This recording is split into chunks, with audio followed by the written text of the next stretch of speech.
Bonjour à tous mes abonnés, aux frères et sœurs et aux amis. Bonjour au Canada.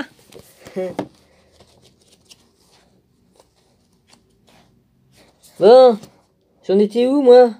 Ah mais vu que ça n'a pas passé la vidéo, je suis obligé de recommencer. Oh bah c'est pas grave ça, hein?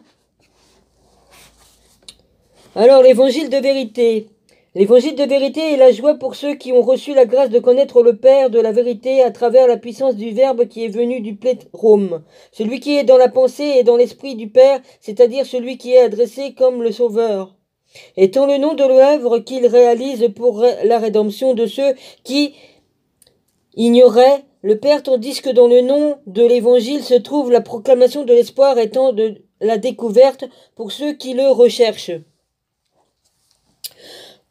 Quand la totalité se mit à chercher celui dont il provenait, et la totalité était en lui, l'incompréhensible et l'inconcevable qui est supérieur à toute pensée, l'ignorance du Père amena le tourment et la terreur. Et le tourment devint dense comme un brouillard, afin que personne ne soit capable de voir. C'est pour cette raison que l'erreur devint puissante, elle œuvrait bêtement sur sa propre matière, ne connaissant pas la vérité. Plérum signifie la plénitude divine, du latin plénitude et du grec remplir, empli, plein. Ça veut dire se remplir de l'Esprit Saint.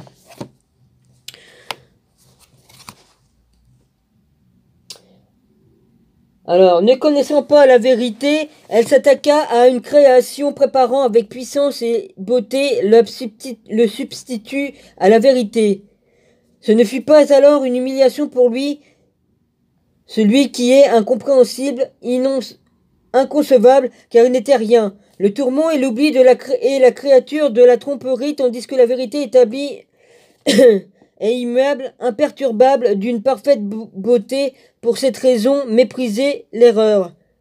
Je suis allergique à l'encre, moi. Ça m'est déjà arrivé d'être allergique à l'encre des livres. Ainsi, elle n'avait pas de racine, elle tomba dans le brouillard en regardant le Père, tandis qu'elle s'impliquait dans la préparation d'œuvres d'oubli et de terreur, afin qu'au moyen de ceux-ci, elle puisse attirer ceux du milieu et les capturer. Évidemment, l'oubli de l'erreur ne fut pas révélé, ce n'est pas issu du Père, l'oubli n'est pas venu de l'existence à partir du Père, bien qu'il soit en fait venu à l'existence à cause de lui. Mais ce qui vient à l'existence en lui, c'est la connaissance à laquelle, c'est pas marqué A, c'est la connaissance, laquelle est apparue afin que cet oubli puisse disparaître et que le Père puisse être connu, puisque l'oubli est venu à l'existence parce que le Père n'était pas connu. Alors, si le Père ne vient à être connu, l'oubli n'existera plus à partir de ce moment-là. À travers ceci, l'évangile de celui qui est recherché, qui fut révélé à ceux qui sont parfaits par les grâces du Père, le mystère caché, Jésus, le Christ, éclaira ceux qui étaient dans les ténèbres de par l'oubli et les éclaira. Il leur montra une voie, et la voie est la vérité qui leur enseigna. Pour cette raison, l'erreur fut de plus en plus fâchée contre lui. Le persécuta, le tourmenta, et fut amené à échouer. Il fut cloué à un arbre. Ouais, sur des troncs d'arbres. Ils étaient pas élagués, c'était en forme de tronc. C'était pas des planches toutes droites. Ouais. Ils ont taillé dedans pour l'encastrer. Ouais. Bon, c'est bon. J'avais déjà dit dans l'autre vidéo, mais comme elle n'est pas passée, vas-y, pas de place. Ouais. Un fruit de la connaissance du Père. Alors, il fut cloué à un arbre, et il devint un fruit de la connaissance du Père. Il ne causa toutefois pas de ruine parce qu'il fut mangé, mais à ceux qui le mangèrent, il leur donna une raison d'être heureux dans la découverte, et il les découvrit en lui-même, et ils le découvrirent en eux-mêmes. Quant à celui qui est incompréhensible, inconcevable, le Père, celui qui est parfait, celui qui fit la totalité est en lui, et la totalité a besoin de lui, bien qu'il ait conservé en lui-même leur perfection qu'il ne donna pas à la totalité. Le Père n'était pas jaloux. En effet, quelle jalousie pouvait-il avoir entre ses membres et lui-même?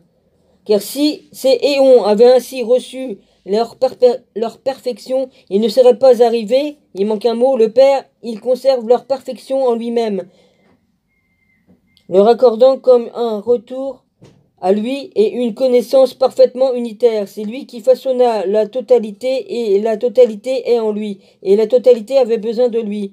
Comme dans le cas d'une personne qui certains, que certains, j'arrive pas à me concentrer parce que bon, bah vas-y, hein. Comme dans le cas d'une personne que certains ignorent, il espère qu'ils puissent le connaître et l'aimer. C'est ainsi, car de quoi avait besoin la totalité si ce n'est de la connaissance concernant le Père, qui devint un guide paisible et mesuré dans les écoles. Il apparut et il parla du Verbe comme un professeur. Y vinrent les sages d'après leur opinion personnelle en le soumettant aux autres. Mais il les confondit car il était insensé. Ils le haïrent car il n'était pas vraiment sage. Après tout cela vinrent également les petits enfants, ceux qui possèdent la connaissance du Père. On a fini celui-là, hein, vas-y. Hein. Ayant été fortifiés, ils apprirent les impressions du Père. Ils savaient, il était connu, gloire à leur était rendue, ils rendaient gloire. Dans leur cœur se manifestait le livre vivant des vivants, celui qui a été écrit dans la pensée, dans l'esprit du Père qui, dès avant la création de la totalité, était dans son incompréhensibilité. Ce livre-là que personne n'était capable de prendre, puisque celui qui le prendrait, il ne restait plus qu'à mourir. Personne n'avait pu se rendre manifeste parmi ceux qui avaient cru dans le salut jusqu'à ce livre apparut. Pour cette raison, celui qui est miséricordieux, celui qui est fidèle, Jésus, fut patient et acceptant les souffrances jusqu'à ce qu'il prit le livre, puisqu'il sait que sa mort est la vie pour beaucoup. Tout comme se trouve caché dans un testament avant qu'il ne soit ouvert la fortune du maître décédé de la maison, ainsi en est-il de la totalité qui se trouve cachée tandis que le Père de la totalité était invisible, étant quelque chose qui est issu de lui, d'où chaque espace naît. Pour cette raison, Jésus est apparu. Il revêtit ce livre, il fut cloué à un arbre, il publia le décret du Père sur la croix, auquel grand enseignement il s'attira lui-même la mort par la vie éternelle qui le revêt, c'est en lui-même déshabillé d'éloques, C'est en lui-même déshabillé d'éloques périssables. Il revêtit l'impérissabilité que personne ne peut espérer lui enlever, étant entré dans les espaces vides des terreurs. Il passa ceux qui étaient complètement déstabilisés par l'oubli, étant la connaissance et la perfection, proclamant les choses qui sont dans le cœur, enseignant ceux qui recevront l'enseignement, mais ceux qui devaient recevoir l'enseignement, les vivants qui sont inscrits dans le livre des vivants. C'est sur eux-mêmes qu'ils reçoivent l'instruction, la recevant du Père, se tournant à nouveau vers lui, puisque la perfection de la totalité est dans le Père. Il est nécessaire pour la totalité du moment à lui, alors si quelqu'un a la connaissance, il reçoit ce qui lui est propre et l'attire à lui-même. Car celui qui est ignorant est dans le besoin. Et il est grandement dépourvu, puisqu'il est dépourvu de ce qu'il rendra parfait, puisque la perfection de la totalité est dans le Père, et qu'il est nécessaire pour la totalité de montrer à lui, et pour chacun de recevoir ce qui lui est propre. Il les inscrivit à l'avance, les ayant préparés à donner à ceux qui sont venus au monde à partir de lui. Ceux dont il connaissait à l'avance les noms furent appelés à la fin. Ainsi celui qui a la connaissance est celui dont le Père a prononcé le nom, car celui dont le nom n'a pas été dit est ignorant. En effet, comme quelqu'un peut-il entendre si son nom n'a pas été appelé? Car celui qui est ignorant jusqu'à la fin est une créature de l'oubli, et il disparaîtra avec lui. Sinon, comment se fait-il que ces misérables n'aient pas de nom? Comme se fait-il qu'il n'ait pas d'appel? C'est pourquoi, si quelqu'un a la connaissance, il est issu d'en haut. S'il est appelé, il entend, il répond, et il se tourne vers celui qui l'appelle. Et il monte à lui. Et il sait de quelle manière il est appelé, ayant la connaissance. Il réalise la volonté de celui qui l'a appelé, il désire lui être agréable, il reçoit le repos, le nom de chaque personne vient à elle. Celui qui doit avoir la connaissance de cette manière sait d'où il vient et où il va. Il sait, tel celui qui étant devenu ivre s'est détourné de son ivresse et étant revenu à lui-même a corrigé ce qui lui est propre.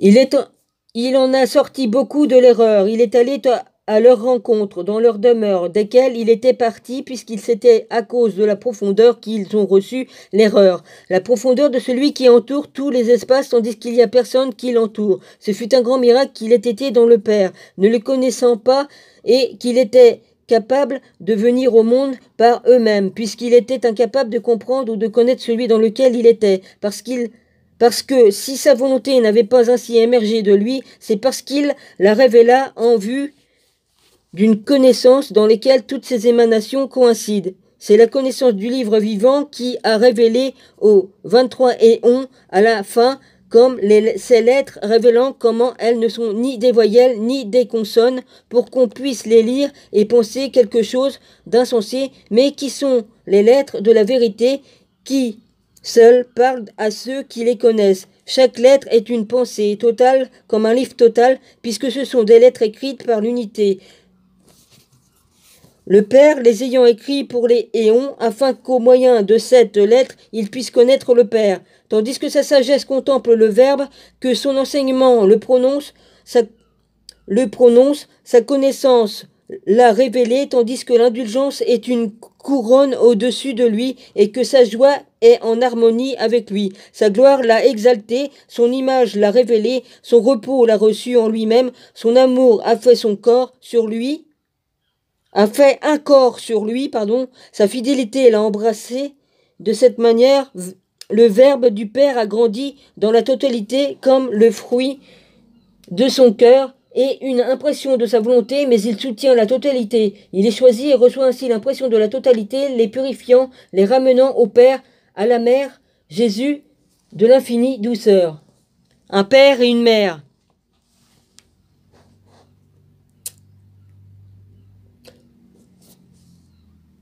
Désigne sa sagesse du Père, même remarque pour tous les adjectifs possessifs et sont de ce paragraphe.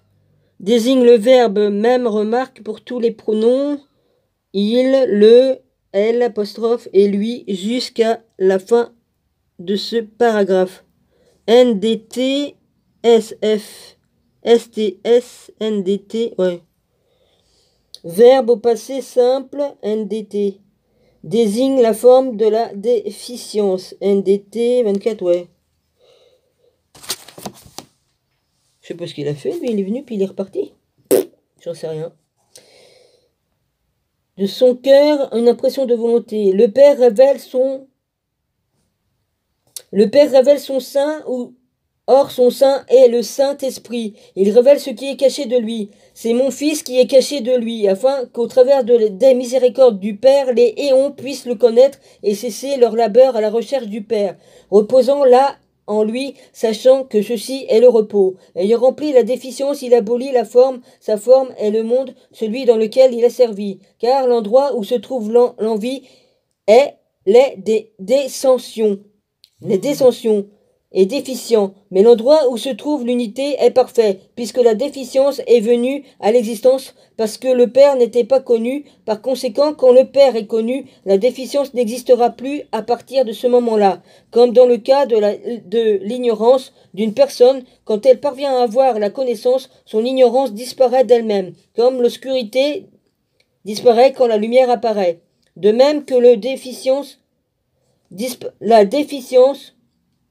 disparaît aussi dans la perfection. Ainsi, à partir de ce moment-là, la forme n'est pas apparente, mais elle disparaîtra dans la fusion de l'unité, car maintenant leurs œuvres sont dispersées avec le temps. L'unité perfectionnera les espaces, c'est au sein de l'unité que chacun s'éteindra personnellement au sein de la connaissance. Il se purifiera à partir de la multiplicité dans l'unité, dévorant comme le feu, la matière en lui-même, et l'obscurité par la lumière, et la mort par la vie. Si en effet ces choses sont arrivées à chacun de nous, alors nous devons avant tout veiller à ce que la maison soit sainte et silencieuse pour l'unité. C'est comme dans le cas de certaines personnes qui quittent des demeures en ayant des jarres et qui par endroits n'étaient pas bonnes. Elles les auraient cassées et le maître de la maison n'aurait pas supporté la perte. Au contraire, il est content parce que dans l'endroit des mauvais jarres, il y en a plein qui sont faites parfaites, car tel est le jugement qui est venu d'en haut. Il a rendu un jugement sur chacun. C'est une épée dégainée à 2 tranchants, tranchant de chaque côté. Quand le Verbe apparut, celui qui est à l'intérieur du cœur de ceux qui le prononcent, ce n'était pas seulement un son, mais il est devenu un corps. Un grand trouble eut lieu parmi les jarres, parce que certaines avaient été vidées, d'autres remplies. C'est-à-dire certaines avaient été approvisionnées, d'autres diversées. Certaines avaient été purifiées, quand d'autres brisées. Tous les espaces furent secoués et troublés, parce qu'ils n'avaient ni ordre, ni stabilité. L'erreur était contrariée, ne sachant pas quoi faire. Elle était peinée, en deuil, s'accablant elle-même parce qu'elle ne connaissait rien. Quand la connaissance s'approcha d'elle, c'est la chute de l'erreur et toutes ses émanations. L'erreur est vide, n'ayant rien à l'intérieur.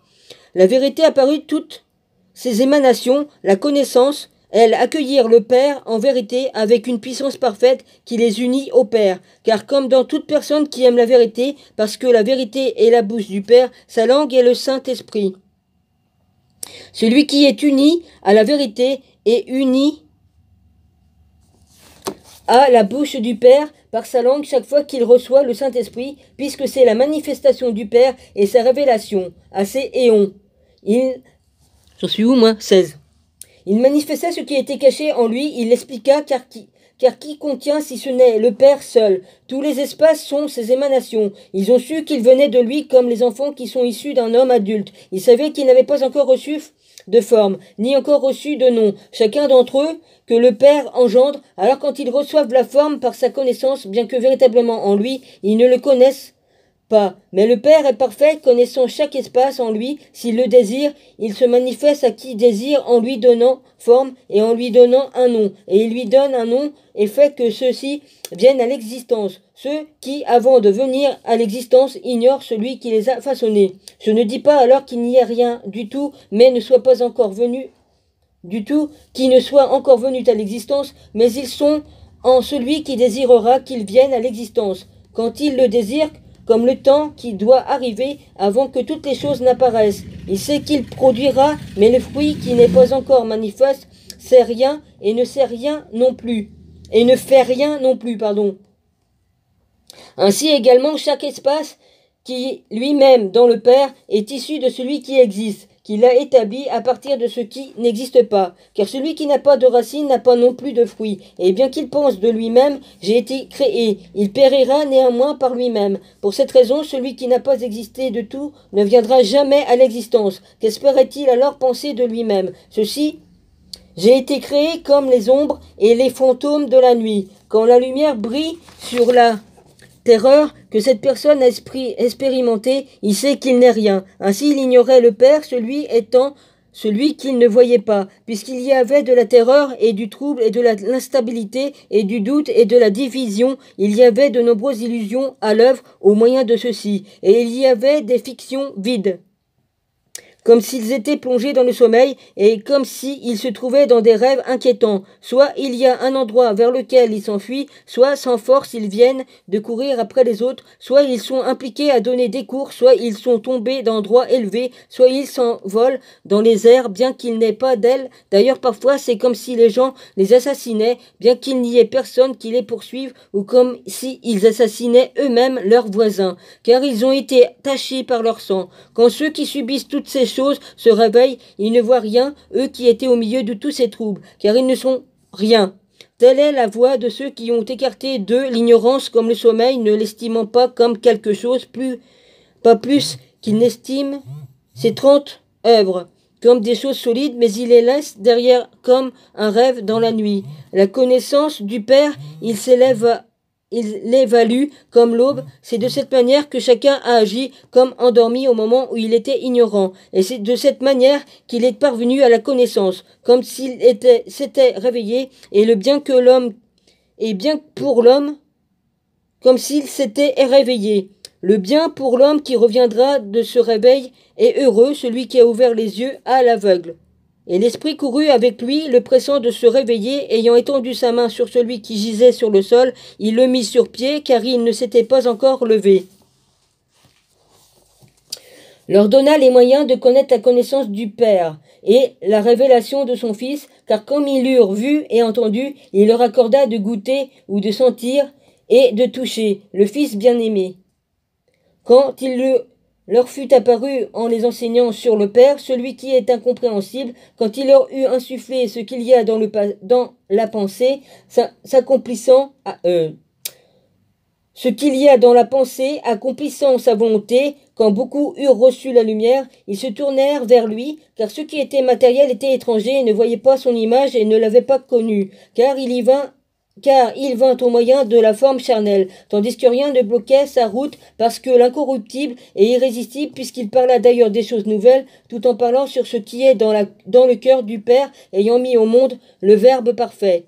Quand la lumière eut parlé par sa bouche, tout comme sa voix qui donna naissance à la vie, il ordonna la pensée et la compréhension de la miséricorde, et le salut, et le puissant esprit issu de l'infini et de la douceur du Père, ayant fait cesser les châtiments et les tortures, car c'étaient eux qui menaient à l'écart de son visage ceux qui avaient besoin de miséricorde et qui étaient dans l'erreur et dans les liens.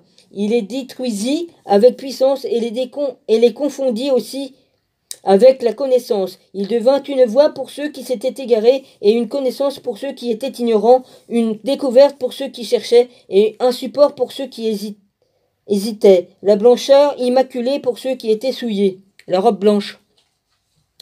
Il est le berger qui laissa derrière les 99 moutons qui ne s'étaient pas perdus. Il partit chercher celui qui s'était égaré. Il se réjouit quand il le trouva, car 99 est un nombre qui est dans la main gauche qui le détient. Mais quand il trouve les uns, tout le nombre passe dans la main droite, comme celle qui est dépourvue de 1, c'est-à-dire toute la main droite attire ce qui est déficient et le prend du côté de la main gauche et l'amène à la droite. Ainsi en est-il du nombre qui devient 100. C'est le signe de celui qui est dans leur son. C'est le Père même, le jour du sabbat, il travailla pour le mouton qu'il trouva tombé dans le trou. Il donna la vie au mouton, l'ayant remonté du trou, afin que vous puissiez connaître intérieurement, vous, les fils de la connaissance intérieure, ce qu'est le sabbat. Lorsque duquel il ne convient pas d'être désœuvré par votre salut, afin que vous puissiez parler du jour d'en haut qui n'a pas de nuit et de la lumière qui ne baisse pas parce qu'elle est parfaite. Dites alors du fond du cœur que vous êtes le jour parfait et qu'en vous demeure la lumière qui ne baisse pas. Parlez de la vérité avec ceux qui la cherchent et de la connaissance à ceux qui ont commis le péché dans leur erreur. Affermissez le pied de ceux qui ont trébuché et tendez vos mains à ceux qui sont malades. Nourrissez ceux qui ont faim et donnez le repos à ceux qui sont là, et soulevez ceux qui veulent s'élever, et réveillez ceux qui dorment, car vous êtes la compréhension qui attire. Si la force agit ainsi, elle devient encore plus forte. Soyez soucieux de vous-même, ne vous souciez pas des autres choses que vous avez rejetées de vous-même, ne revenez pas à ce que vous avez vomi, vous le mangez. Ne soyez pas des mythes, ne soyez pas des vers, car vous en êtes déjà défaits. Voilà. Comme on se défait de personnes qui vous cassent les... Voilà, comme on s'écarte de personnes, on s'écarte de personnes. On revient pas sur ce qu'on fait. J'ai fait le ménage, point barre. Que ceux qui ont des oreilles comprennent bien qu'est-ce que je dis. Je reviendrai pas sur ma décision. J'ai fait le ménage sur ma chaîne, j'ai fait le ménage. Ne devenez pas une demeure pour le diable, car vous l'avez déjà détruit. Ne renforcez pas ceux qui sont des obstacles, pour vous qui vous effondrez comme si vous étiez un soutien pour eux. Car celui qui est sans loi est plus difficile à traiter que celui qui est juste. Car le premier œuvre comme une personne sans loi, le second comme une personne juste qui accomplit son œuvre parmi d'autres. Alors vous accomplirez la volonté du Père, car vous êtes issus de lui. Car le Père est doux et sa volonté est ce qui est bien. Il a pris connaissance des choses qui sont les vôtres, afin que vous puissiez trouver le repos en elles. Car par le fruit, on prend connaissance des choses qui sont les vôtres, parce que les enfants du Père sont parfaits, car ils sont issus de la grâce de son expression faciale. Pour cette raison, le Père aime son parfum et le manifeste dans chaque endroit. Et s'il se mélange à la matière, il donne son parfum à la lumière, et dans son repos, il amène Et dans ce repos, il l'amène à surpasser chaque forme et chaque son, car ce sont par les oreilles qui sentent le parfum, mais c'est le souffle qui a le sens de l'odorat, et qui attire à lui le parfum, et est submergé par le parfum du Père, afin qu'ainsi il l'abrite et l'emmène dans le lieu d'où il est venu. Le lieu du premier parfum qui devient froid, c'est quelque chose d'une forme psychique, étant comme l'eau froide qui a gelé. Il manque un mot, il y a un point d'exclamation. Et qui est sur la terre, qui n'est pas solide. Donc ceux qui la voient pensent que c'est la terre. Après, il se dissout à nouveau. Si un souffle l'attire, il devient chaud. C'est pourquoi les parfums qui sont froids sont issus de la division. C'est pour cette raison